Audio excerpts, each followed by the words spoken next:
Welcome friends to this afternoon session of our monthly meeting. I hope you enjoyed your snacky lunch. I hope you ate light because they say that it's good to have a light meal if you want to meditate. But during my snack, a question came to me. Question was, I've been talking to you earlier that all meditation, all effort is a mental game. Then why do these perfect living masters, who come with the true knowledge which can only be attained by love and devotion, why do they ask us to meditate? Because they should know that meditation is only a mental game. So why do they ask us to meditate? So the answer is, it came to me, that they do this only for the sake of our mind. Just to cross the hurdle of the mind, they say meditate. Our mind has been so trained, we don't know for how long it has been trained, that you can get nothing without your effort. For everything you have to struggle, and unless you work for it, struggle for it, you can't get it. So they say, okay, struggle. Knowing fully well that struggle can give you nothing spiritual. It can only give you mental things.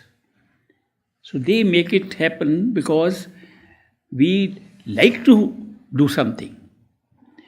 Supposing a perfect living master were to come into our life and say, I love you, relax, I'm taking you to your true home which you are seeking.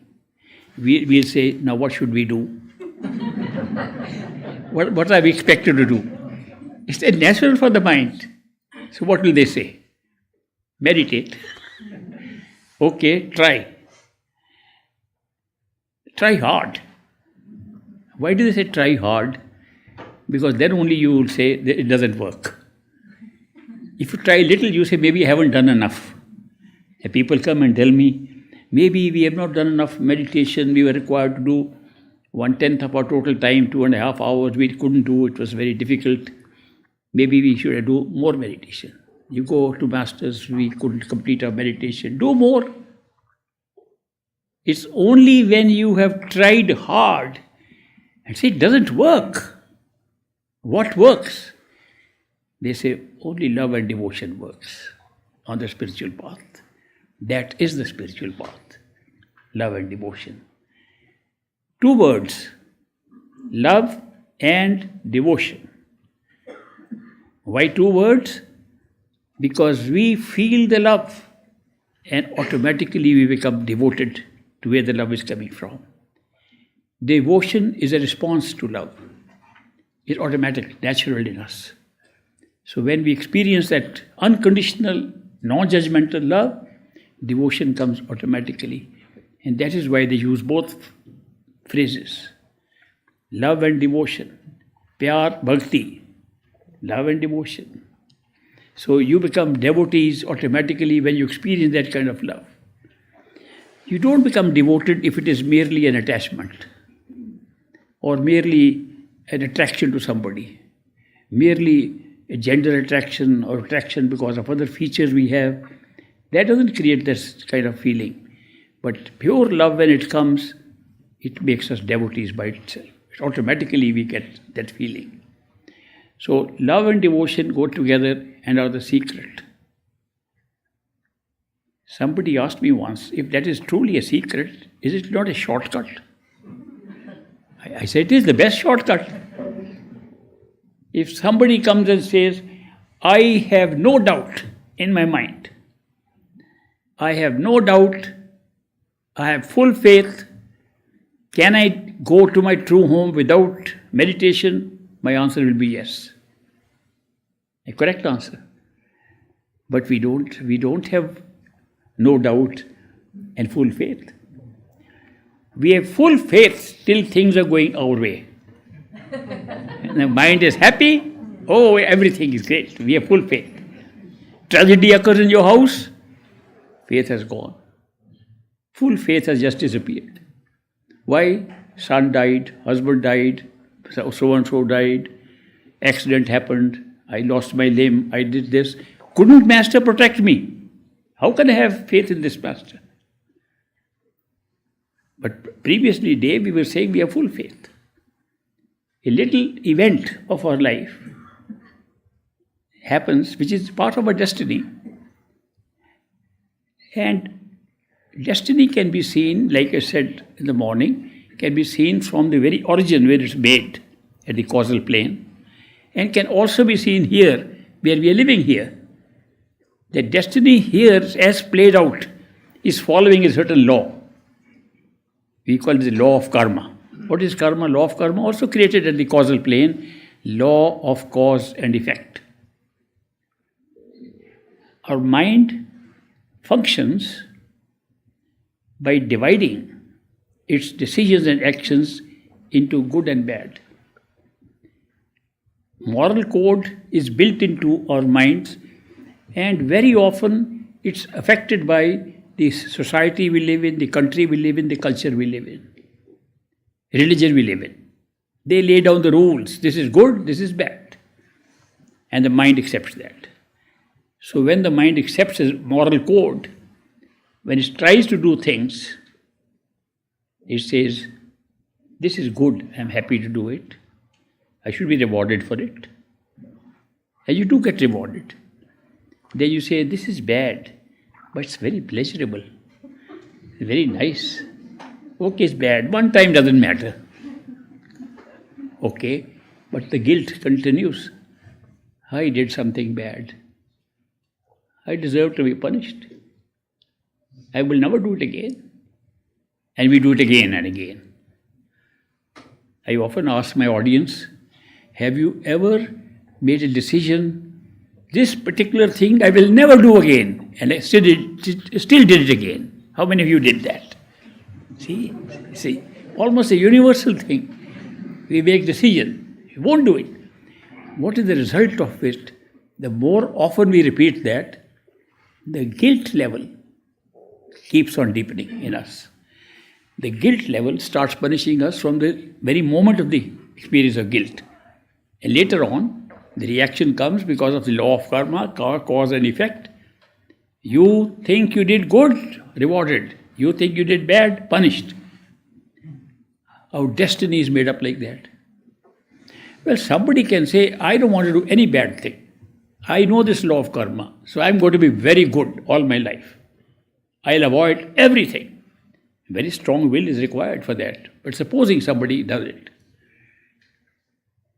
he will not be born here again. He'll go to heaven, a lovely place in the astral plane, which you can also visit through meditation, like I explained in the morning. They're all in the astral plane, sensory plane. And you can see people enjoying themselves.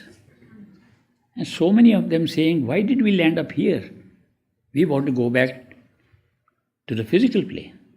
Why would a soul enjoying heaven like to come back here? Because there's no free will there. Why has free will disappeared? Shouldn't it be just like here? No, they know what the next step is going to be. It's automatic. Here we don't know. We don't know the future at all. It's ignorance that is creating free will here. If we knew our whole destiny, that our brain will think this way only, predestined, there will be no free will. But since we don't know, the experience of free will is generated by that ignorance. And only when we have free will, we can be seekers. Only then we can find a way to go home through a perfect living master. So, that's the secret of this, that human life is the most precious life. For that very reason. Only human life can give you the power to seek and find.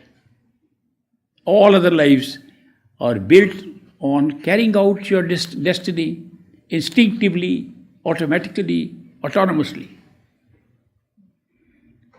Heart is beating, nobody controls. Beat, heart beat, now stop. Nobody controls. Autonomous.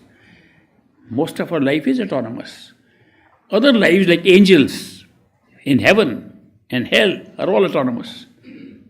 We just go through it like a ride. If you go to an amusement park, there's a big Ferris wheel. You get out of the Ferris wheel. There is no choice you have to stop the wheel anywhere. You have to complete a circle, then you can get out. This is how all destinies are. They create one lifetime, and one lifetime is destined to go the way it is programmed. And that is why, in spite of the fact it's predestined, every life is predestined, whether it's a tree, an insect, animal, mammal, bird, angel, gods, who they call gods running universes, all predestined. Also human being. But they all go with their instinct. We go with instinct plus free will, making choices. So that is why it's a unique life. Unique life. If you did all good things, you will be in heaven. If you did all bad things, you will be in hell. If you do a mixture of the two, you'll be human. That's exactly why we are here. Exactly. There is nobody living that I've ever met who says all my life was evil and never got a respite from it. Nor have I met somebody who says all my life was heavenly. Everybody has ups and downs. Not only ups and downs, it looks like ups and downs come almost sequentially. Like life is like a sine curve, up and down. And we have these phases, sometimes they last long, sometimes they last short, but we all have these, both things. And that is why this human life is very interesting, roller coaster type, and we go up and down. But the beauty of it is that we have the experience of free will, and therefore the experience of seeking. When we seek, depending upon what we seek, we find. Seeking of the soul is a longing for love. That's how the seeking of the soul is met. It feels, because soul is love. They say God is love. Yes, God is love. Soul is part of God. The soul is love. But why do we have souls? If God is love, what is the need of having souls? God could just operate in all of us. Why go through a transition that God should become souls and then souls should pick on minds and bodies and senses and work here? What made God, who is love, souls? God is love, but not a lover, not a beloved. God is love. Souls are lovers and beloveds.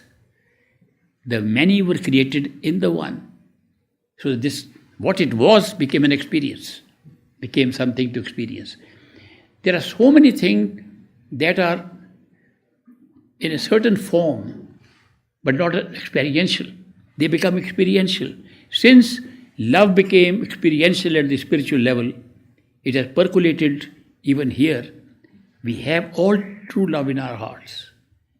The mind overwhelms it, and therefore we don't experience the way it should be experienced. All of our souls are in love. And all souls want to be loved and love. But because the mind argues so much, creates doubts, therefore we are living with the life of a mind. How did we become slaves of a machine, an organic machine, like a mind given to us to use? Why was a mind given to us? To generate a new type of experience. Experience expanded in time and space. An experience that was bottled up in one moment to spread it out. Wonderful. The mind did it. The mind created conditions in which we could have a very vast, different experience. And we're having it here. The mind could create experiences at different levels, sense perceptions, physical bodies, astral bodies, different astral universes, physical universes, all expanded universe. Very good machine to create all that. And on top of that, the mind was given to us. We can think, make sense of things, make sense of sense perceptions.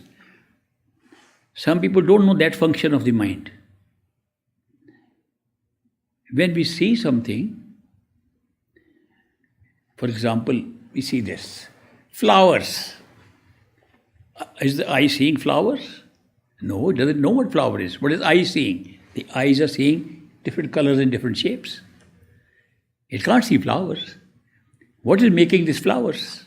The mind. The mind interprets every sense perception and makes sense of it. How does it make flowers? Out of just a combination of colors and shapes? It makes flowers because the word flower has been used several times from childbirth. And every time a flower was shown, it became a flower. Eventually, the whole flower can be recognized no matter what kind of flower it is. This was explained very well by Socrates and Plato, Greek philosophers. Socrates said, every experience that the mind can have is generated from the soul.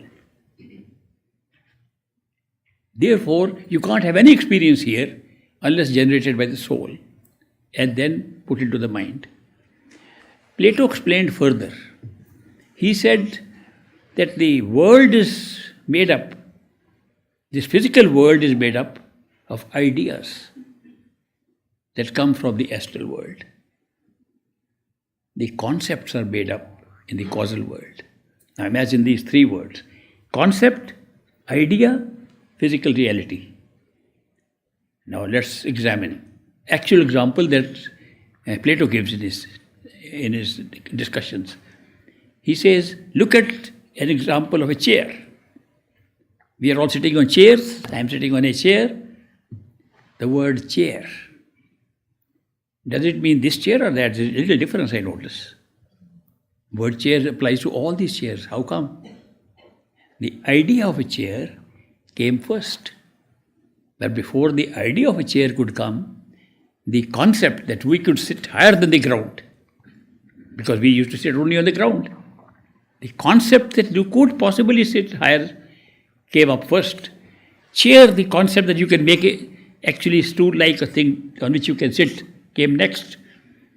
And once the chair idea came, it's one idea of chair. Today thousands, millions of chairs are being made, one idea. The idea of a chair is the secret of all chairs. It did not come from here, it came from somewhere. People make great inventions, they discover new things. Where is it coming from? Oh, it's coming from their imagination. No, it's coming from the astral plane, because all imagination arises from there. The world of ideas is what creates this. Who interprets it's a chair? The mind.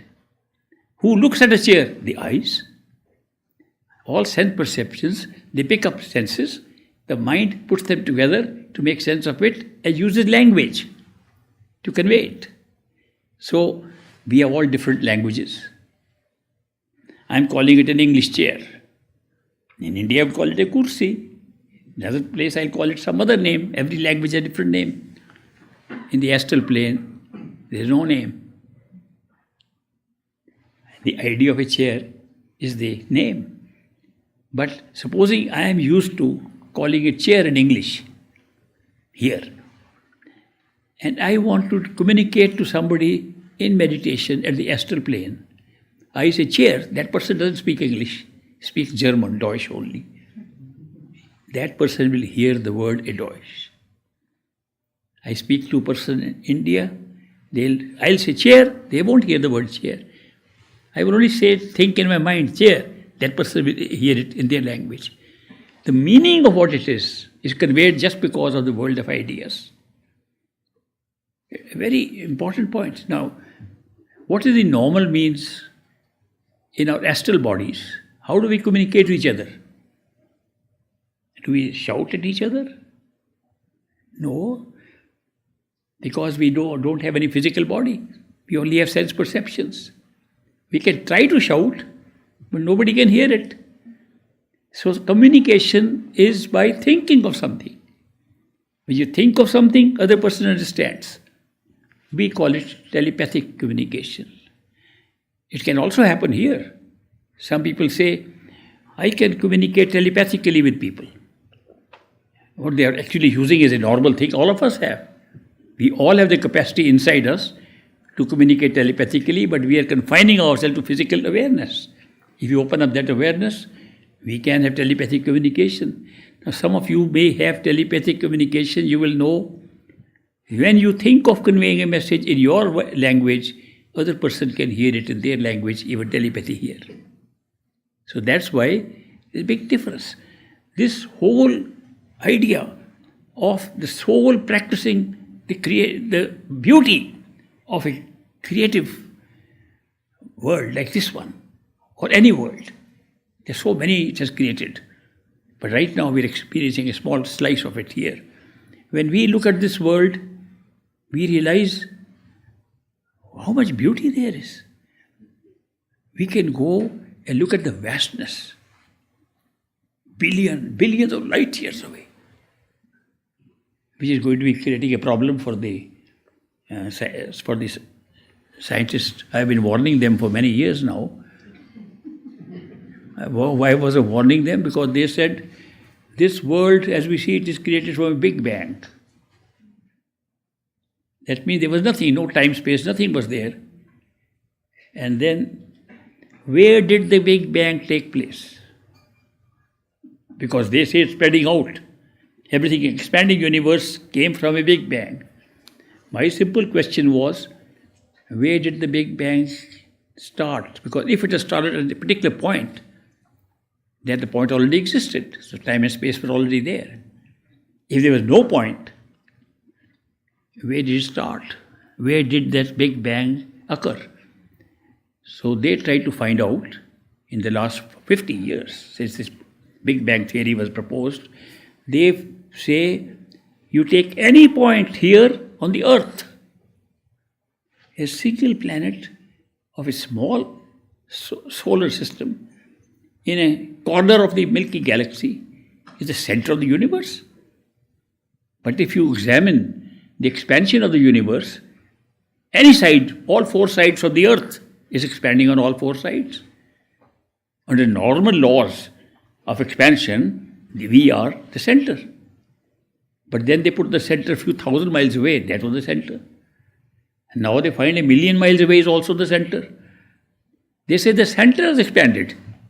So that makes it very difficult to understand how a Big Bang occurred at a singularity, what they call singularity, and then it is expanding from all over. Problem is not there. What I warned them is that one day you will have telescopes to see. And when a telescope will see 1,000,000 miles away, it won't see what is happening there now. It'll see what happened 1,000,000 miles divided by the speed of light. The speed of light takes time. When we look at the sun, we are not seeing the sun as it is now. We are seeing it 8.5 minutes late. The sun's light takes time to come, 8.5 minutes to come to us. So we're always seeing a sun later than actually it is. Supposing something is light year away, we are seeing what was there 1 year ago. Now we're getting more telescopes that have just seen 4.5 billion light years away. According to the Big Bang calculation, they said the Earth was calculated by reversing the process of expansion. This is the rate of expansion. Now go back at the same rate. 13.5 billion years ago, the Big Bang took place. They've been saying this for many years. This means there was nothing 13.5 billion years ago. That means if we go further and further back through our telescopes, one day we'll see a smaller and smaller universe, and then we see the point of the Big Bang. As we have developed better telescope, we see a bigger and bigger world, more and more galaxies. Where are they coming from? Soon we will reach with a telescope in science that will see 13.5 billion light years away. That's the point when the Big Bang started. And they'll see such a huge universe and no Big Bang. So I've been warning them. It's just a matter of making better telescopes. And they are making it. Every year they're making better telescopes. Every time they make a better one, they find a bigger universe, more galaxies. Now the billions of galaxies already found. So science has confused itself. But some scientists were very, very wise, but they pointed out things at the last moment of their life. Einstein, for example,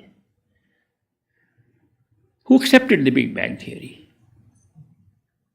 Just before he died, he wrote some notes.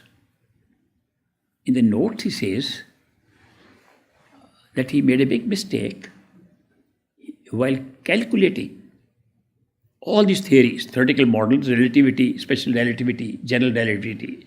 Everything he calculated was based upon what he observed. He did not take into account what the observer was doing during that observation. Why did he come up with this point? Because of the quantum physics that had come up in his lifetime. What is quantum physics? Quantum physics says that you can, with your eyes, look at something which is a wave and make it into a particle. A discovery that they are constantly repeating, and it happens every time.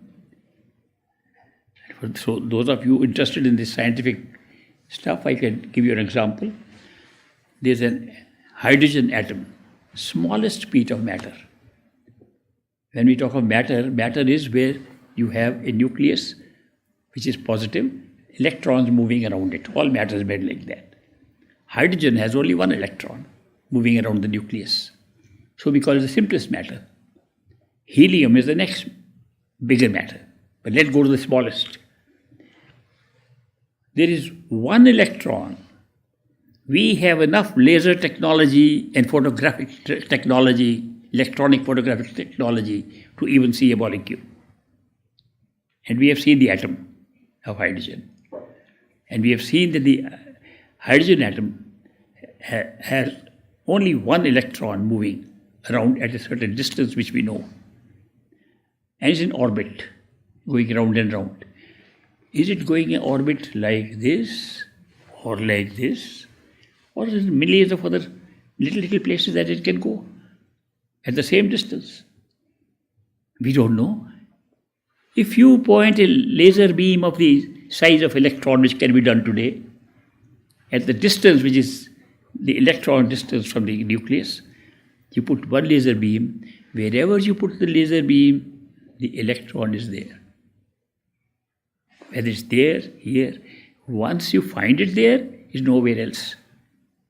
Supposing you find two laser beams at two places. As you observe, there are two electrons. When you remove, only one is left. Our observation is changing all this. There are more experiments have been done now showing how the observer can change a wave into a particle. It started with light, photons. How the photons were waves. That they could go, a single beam could go through two holes. It's a wave. If you measured it, it became a particle. Einstein recognized, but then he died. He could work on this. Because this is what metaphysics has been saying, that our observation is creating this universe. Einstein hinted at it. There was another great scientist who recently died, Stephen Hawking. Stephen Hawking, you heard of his name? He was the next great scientist looking at the origin of the universe. Also Big Bang, accepted Big Bang theory, accepted the expansion of the universe. In last interview he gave, before he died, he said, I am still examining what was there before the Big Bang. For example, he said, even time was created by the Big Bang. What was there before time? And he came up with a remarkable answer to himself, to the interviewer. I think it was imaginary time. Before physical time came, I believe, Stephen Hawking is a scientist, it was imaginary time. Then he explained what he means by imaginary time. He says, when we are in good company and it looks like only 15 minutes have passed, the clock says 2 hours have passed. 15 minutes is imaginary time and 2 hours is physical time. almost confirming that our imagination is creating physical time. That's the one that was before this thing was born. There was imaginary time. That imagination pre-existed. The very thing that the mystics have been saying. And then he died before he could explore any further. But these great scientists have left something which they picked up from there only. They picked up this awareness from the same place from where we pick up all inspiration, all inventions, all ideas, all concepts. We pick up from there. All of us. They picked up from there. So it's very interesting to examine how things that we experience here have been generated from inside. The best way to enjoy the show is to see all the levels. Just go explore. It'll be worthwhile. Don't say, oh, I have other obligations, I don't have time for meditation. What are you meditating for? Meditation won't take you to your true home, but it can give you a lot of fun, can show you a lot of stuff. And it's very interesting. People say, I wish one day I could fly to the galaxies and see other galaxies. I want to see if real life exists in other galaxies or not. I want to see other planets. With this body, we can't go. In the time frame in which we live, we can't go. But with the astral self, you can go and see it. There are so many universes in which life, like as we know it here, is existing. Can't say exactly like this. Because if you go, some of you might have gone and seen, there are some different rules, laws of nature are different. We think they're standard laws of nature because we are used to them here. And we believe other galaxies, if life is there, there will be the same laws of operating. They don't. Some are more advanced. Supposing we go back to a life that's just forming up and people are catching stones. Great discovery! I put 2 stones. It was as great a discovery for them as a software engineer coming today and saying, I found a new software. 2 stones will mean nothing to us here. It meant the same excitement when that was the only area of development. So that is why there are some universes way ahead of us.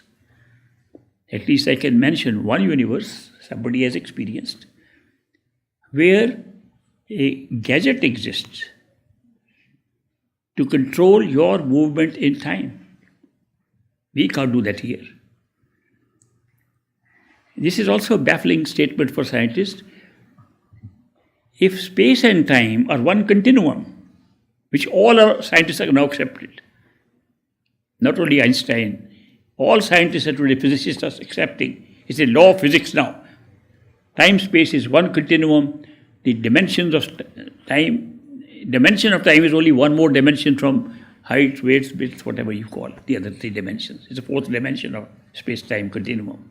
Okay, if that is so, if time-space is one thing, in space, I can go there and come back. Why can't I do it in time? They're still baffling the scientists. If it is one, we should also go to tomorrow and then come back to today. If it's one thing, you should be able to do exactly what you do in space. And they say, what is stopping us? Why is time one directional, space is 2 directional? But they don't know. There is a universe existing. Time is also 2 dimensional. We can go to tomorrow and come back to today. Just like you can go away there and come back here. An actual universe exists where they just mastered one little thing. For them it's nothing at all. They think it's natural. They believe it's a natural thing everywhere in the universe. And we are so wondering about it. Why can't we come back, go back to the future like they say, go back to the past? And they are doing it all the time. And it looks so natural to them. Like supposing we are walking, 2 friends walking here. One friend walks faster and goes ahead. I say, I'll catch up with him when he's waiting somewhere. Normal thing here. Why can't we do it in time? They do it all the time. Okay, I'm going tomorrow, I'll wait for you. You join me up You come a little faster, you join me up. Normal in another universe. The laws are different. It's not only in the physical universes that you'll find this variation. And by the way, you can travel to those universes in the astral plane. Look at the fun of traveling, flying in an astral meditation. Wonderful thing. For people, curiosity can be fulfilled in so many ways. So I don't think that meditation is useless. I think it's a good occupation for the mind. It's a good way to have fun in this created universe. And good to go to these levels and see, for example, to go to causal level and see the variety of destinies available for us to pick up. Like going to a DVD store to play movies, we pick up what we like, then we go pick up a life what we like. It's a very big thing to have an actual experience while we're sitting here in the physical body, trapped. We are trapped in the physical body. The trap is nothing but the distraction of the mind to an outside experience. That's all. We're totally distracted. The mind is interested in nothing but what is created outside. It's not willing to experiment with itself. Doesn't want even to see what it is. It doesn't want to know what the mind is, who is powering the mind, who is giving life to the mind, doesn't know anything about the soul. Forgotten the very origin of the self. Instead of saying, mind should say, let me know who's giving me the power to think. I should try to understand who's giving me power, how am I alive? And body should say, how am I alive? Where is life coming from? Life is not coming from the mind, it's a thinking machine. Life is not coming from sense perceptions. These are experiences of life. Where is life coming from? We've forgotten. We don't even know it's the soul running the whole show. No soul, there'll be no mind. No senses, no body. It's a fundamental ingredient of life itself. And how do we talk to people? I think so. I think it should be done. Who is that I? That's not yourself at all. That's your mind. We have identified ourselves with the mind so strongly that we think that we are the mind. How could you be worse slaves of anything than this? We're total slaves of the mind. And mind was supposed to be our servant, to service us, to help us. We were supposed to use the mind, not become the mind. So what has mind done? Such a strong hold on us, and we don't even realize it. When I came first time to this country, I talked to some professors. They came to study at Harvard University, so very competent professors of psychology, professors, philosophy. So they discussed, they talked to me like this to start with. This mind, soul stuff, whatever you talk of. Mind, soul stuff you talk of. As if it's the same thing, doesn't matter. How have you identified yourself with the mind so completely? Just because you're using a particular instrument, it's like saying, I'm the computer. Mind is no better than a computer, I can tell you. It functions like a computer. Go and examine it inside. The input, its processing is just like that. The data it processes exactly like that. It's just an organic computer inside. Memory, exactly like a memory we install in a computer. Of course, a lot of unused memory. And it's all stored in a physical being, a brain, all stored there. Another strange thing, why are we not using our brain? They used to say 10% of our brain. Now they think it's only 5%. I think tomorrow they'll say 1%. What is happening to 99% of our brain? What is happening to it? Okay, forget the brain. Take the basis of life, what they call DNA molecule. They say that's the basis of life. You can't have life without a DNA molecule. We don't know where it came from first time. They can't make it. They have not been able to synthesize a DNA molecule, which is life. The DNA molecule, a huge length. They say if you start writing it, one molecule of DNA, what it contains. They started writing. Genome Project is doing that. It takes 2 million pages of writing to write the complete sequences of one DNA molecule. And we are using a very small part of it. Most of it is blank. A few sequences here and there. What is this game that we have been given some endowment, given something useful, and we're using so little of it? Because we are not aware of it. We can use the same things. When I say let's travel to another universe, what are we going to use? The same mind. In the same brain, in the same human body. We are not using anything. And still, we made them our masters. We are the slaves. The computer runs our life and makes decisions for us. Some people say, we have to make decisions in life. If we can't make it with the mind, how do we make it? I say there are 2 ways of making decisions, not one way. You can make a decision in life with your mind. You can make a decision in your life with your soul. How do you make a decision with the mind? Think about it and see what is better, decide. How do you make decisions with the soul? Whatever comes first, intuitively follow it. We have both options there.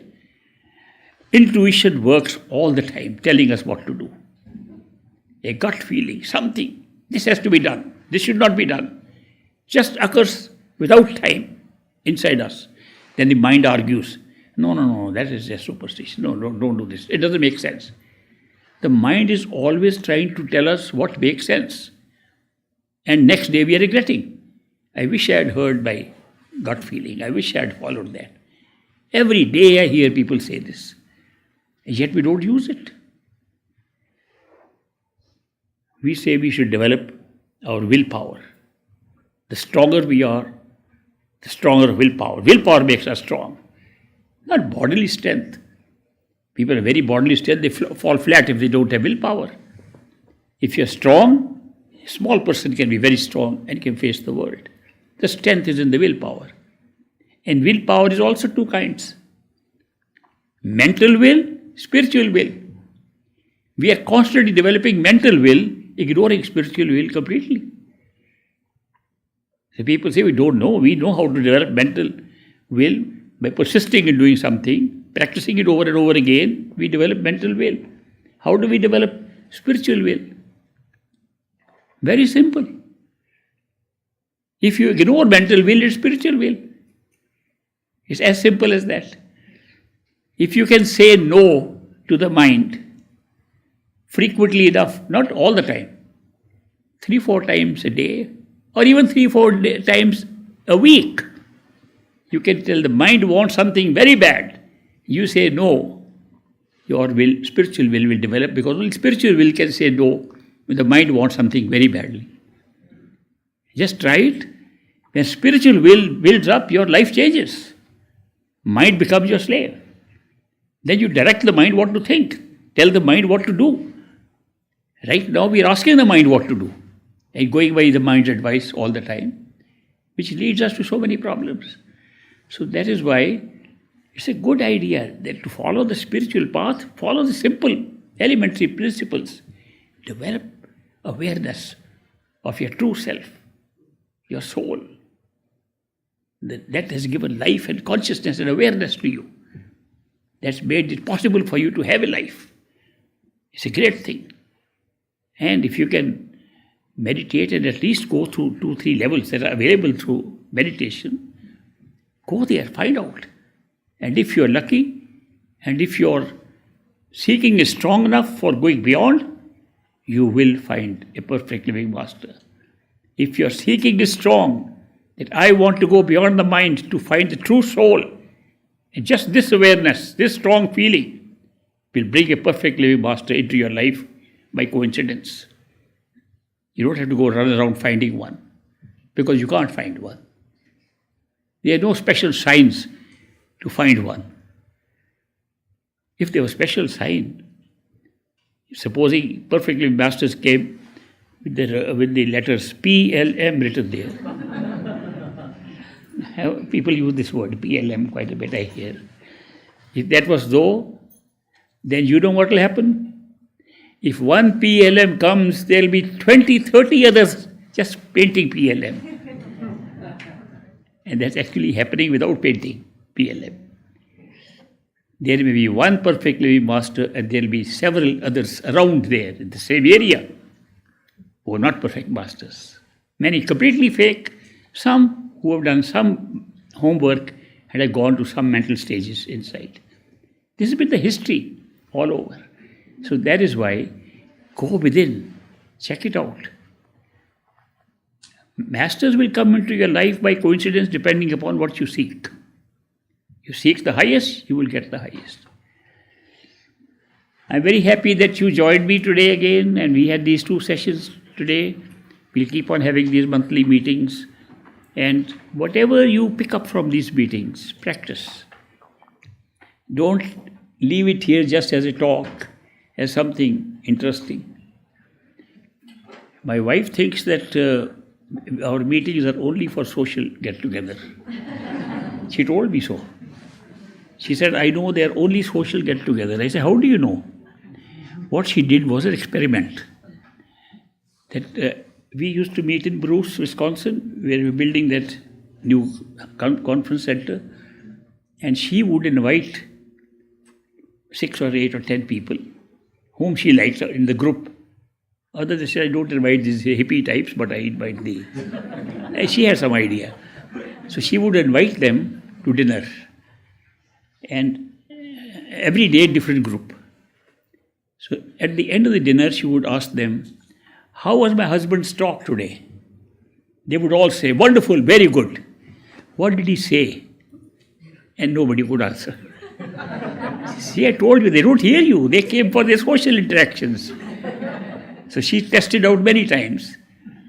And I want to tell her, now they started listening to me, what I say, and they're also following it. But she is going to test again. So please remember if you are picked up for the dinner. Thank you very much for joining me. See you next month.